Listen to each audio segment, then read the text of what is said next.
ওই যে ব্রাহ্মণ হইয়া শ্রীরামে নাচেন সেই শ্রী চন্দাল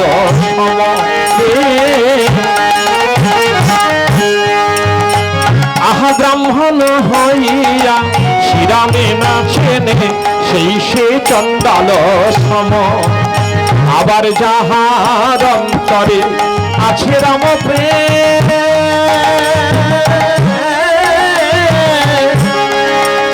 ওরে যাহার অন্তরে আছে রাম প্রেম সেই সে দ্বিজ উত্তম সেই সে দ্বিজ উত্তম আমরা তারেই বলি আমরা দ্বিজ তারেই বলি ওরে বর্ণের শ্রেষ্ঠ তারেই বলি যে জন রামচন্দ্রের হিয়ায় ধরে আমরা দ্বিজ তারেই বলি।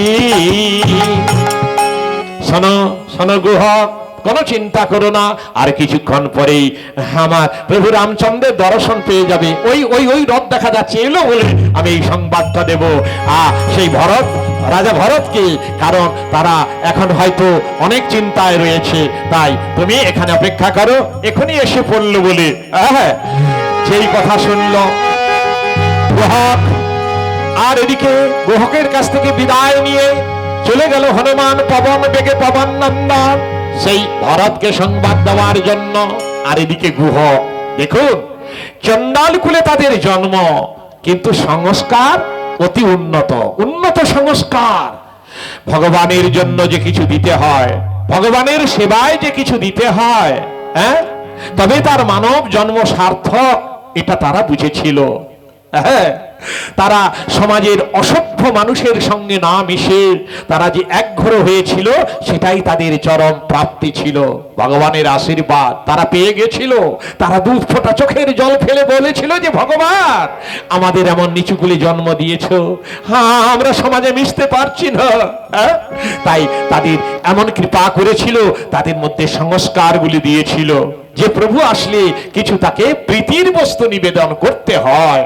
তাই গুহক চিৎকার করে, কে কোথায় আছিস, তোরা ছুটে আয়, ওরে চন্ডাল বাসী বাসিনীগণ, তোরা তোদের প্রীতির বস্তু নিয়ে সব ছুটে আয়। কেহ নিল মুড়ি মুড়কি, কেহ পাকা কলা, কেহ নিল মুড়ি মুড়কি, কেহ পাকা কলা, কেহ নিল শালুক সেদ্ধ, কেহ পুতির মালা, কেহ নিল শালুক সেদ্ধ, কেহ পুতির মালা, কেহ পুতির মালা। প্রীতির বস্তু নিয়ে তারা দাঁড়ালো সারি সারি,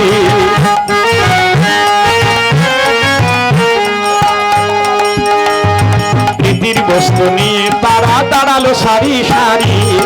হেন কালে আসিলেন